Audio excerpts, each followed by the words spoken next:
دنیا میں آنے کی ایک وجہ یہ بھی ہوا کرتی تھی کہ شریعت میں ابھی تکمیل کی ضرورت باقی ہوتی تھی، تو پھر اللہ کسی کو نبوت دے کر دنیا میں بھیج دیتے تھے۔ الحمدللہ رحمت دو عالم صلی اللہ علیہ وسلم کو کامل بلکہ اکمل شریعت عطا کی گئی ہے۔ قرآن مجید میں اللہ رب العزت فرماتے ہیں الیوم اکملت لکم دینکم واتممت علیکم نعمتی ورضیت لکم الاسلام دینا، کہ آج ہم نے تمہارے لیے دین مکمل کر دیا اور تم پر اپنی نعمتیں پوری کر دی اور تمہارے لیے دین اسلام کو پسند کر لیا۔ پھر نبوت رسالت اور نئی شریعت کی دنیا میں آنے کی ایک وجہ یہ بھی ہوا کرتی تھی کہ الگ الگ قوموں اور قبیلوں کے لیے الگ الگ نبی ہوتے تھے۔ جب اللہ تعالیٰ کسی کو نبوت دے کر بھیجتے تھے تو پھر وہ ایک قوم کا نبی، ایک قبیلے کا نبی، ایک علاقے کا نبی، تو دوسری قوم، دوسرے قبیلے، دوسرے علاقے کے لیے نبوت رسالت کی ضرورت باقی ہے، اللہ کو اللہ کے احکامات پہنچانے کی ضرورت باقی ہے۔ یہاں نبی علیہ السلام کی نبوت میں یہ بات بھی نہیں ہے۔ الحمدللہ رحمت دو عالم صلی اللہ علیہ وسلم کو اللہ تعالیٰ نے تمام اقوام بلکہ تمام جہانوں کا نبی بنا کر بھیجا ہے، اور آپ کی دعوت کی وسعت اور پھیلاؤ کے بارے میں اللہ نے ارشاد فرمایا وَمَا أَرْسَلْنَاكَ إِلَّا رَحْمَةً لِّلْعَالَمِينَ، کہ آپ کی نبوت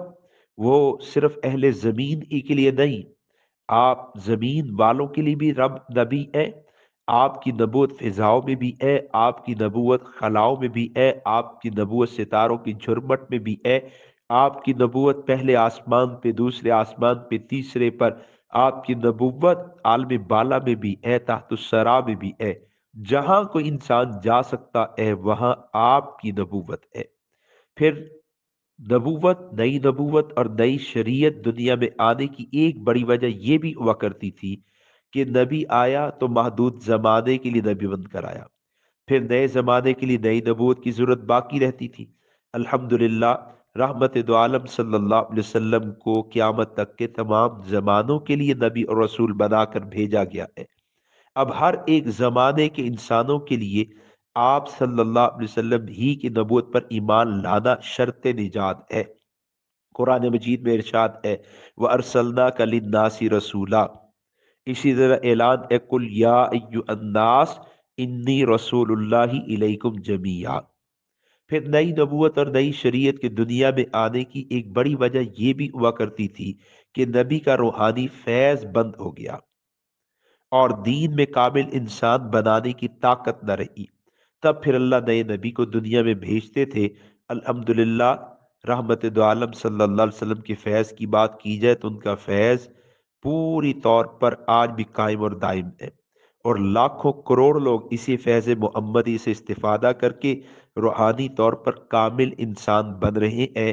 آپ صلی اللہ علیہ وسلم کے بارے میں سورہ جمعہ میں اللہ رب العزت نے فرمایا والذی بعث فی الامیین رسولا منہم یتلو علیہم آیاتی ویزکیہم ویعلمہم الکتاب والحکمہ وان کانوا من قبل لفی ضلال مبین،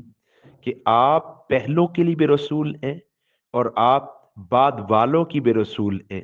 آپ کا فیض پہلوں کے لیے بھی ہے اور آپ کا فیض بعد والوں کے لیے بھی ہے۔ ان آیات میں نبی کریم صلی اللہ علیہ وسلم کی بعثت عامہ کا ذکر ہے،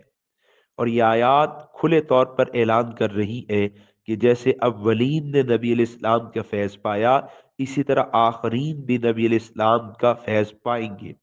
اولین نے بلا واسطہ فیض پایا جبکہ آخرین واسطوں کے ساتھ فیض پائیں گے، لہذا فیض نبوت جاری ہے تو نئی نبوت اور شریعت کی کوئی گنجائش باقی نہیں ہے۔ عام طور پر نئی نبوت اور نئی شریعت کے دنیا میں آنے کی وجہ یہ ہوا کرتی تھی کہ دین الہی کی تعلیم اور اس کی اشاعت اور اس کے دفاع کے لیے کوئی بندہ نہیں رہا، تب پھر اللہ کسی نبی کو دنیا میں بھیجتے تھے تاکہ وہ دین الہی کی تعلیم، اشاعت اور دفاع کا فریضہ سر انجام دے سکے۔ الحمدللہ رحمت دو عالم صلی اللہ علیہ وسلم کی امت کو دین الہی کی تعلیم، اشاعت اور دفاع کا فریضہ سونپ دیا گیا ہے، اور ہر ایک دور میں ایسے سعادت مند امتی رہے ہیں جنہوں نے دین الہی کی تعلیم کے لیے، اشاعت کے لیے، دفاع کے لیے پورے طور پر ذمہ داری کا اظہار کیا۔ جس کا اثر آج بھی موجود ہے اور 1450 سال بعد بھی موجود ہے، کہ دین اسلام پھیل بھی رہا ہے اور دین اسلام محفوظ بھی ہے۔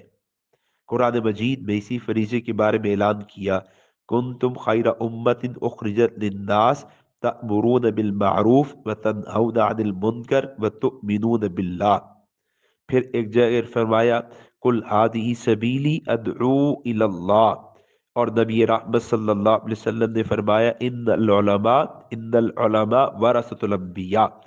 کہ میری امت میں میرے ورثہ یہ علماء ہوں گے، یعنی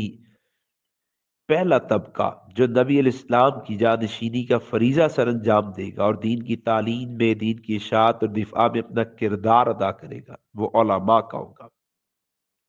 نئی نبوت اور نئی شریعت کے دنیا میں آنے کی وجہ جو بھی ہو سکتی ہے، وہ اب وجہ موجود نہیں ہے۔ اور پھر آپ سنت اللہ کو دیکھیں اور دنیا کے نظام کو دیکھیں، کہ اس دنیا کا نظام ہے کہ یہاں پر جس چیز کی ابتدا ہے اس کی انتہا بھی ہے۔ جیسے دن ہے اس کی ابتدا ہے تو اس کی انتہا بھی ہے، رات ہے اس کی ابتدا ہے تو اس کی انتہا بھی ہے، انسان کی زندگی ہے تو اس کی ابتدا ہے تو اس کی انتہا بھی ہے۔ ہر ایک چیز کی ابتدا بھی ہے، انتہا بھی ہے۔ ایسی سلسلہ نبوت ہے، اس کی ابتدا بھی ہے اور اس کی انتہا بھی ہے۔ ابتدا حضرت آدم علیہ السلام سے اور انتہا امام الانبیاء صلی اللہ علیہ وسلم کی ذات پاک پر۔ پھر یہ بھی دیکھنا چاہیے کہ یہ دنیا دائمی نہیں ہے، دنیا تو اس کی مدت تو عارضی ہے، بالآخر اس کو ختم ہونا ہے۔